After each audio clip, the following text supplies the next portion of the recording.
काही ना काही वेगळं स्वप्न त्यांना पडत असतात आणि ती स्वप्न प्रत्यक्षात खरी उतरत असतात. आताही त्यांना माहिती आहे की ठाणे महानगरपालिकेमध्ये निर्विवाद भारतीय जनता पक्ष आणि शिवसेनेची सत्ता येणार आहे.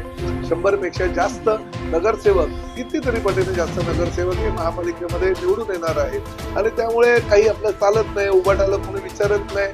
मनसेशी युती करून सुद्धा काही त्यांना योग्य उमेदवार न मिळाल्यामुळे एबी फॉर्म ते काही ठिकाणी देऊ शकले नाही.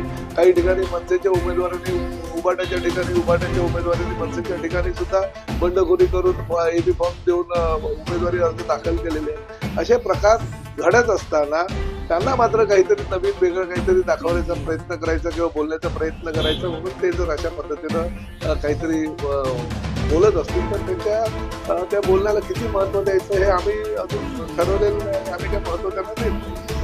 कल्याण असेल या ठाणा असेल धमकवलं जातं.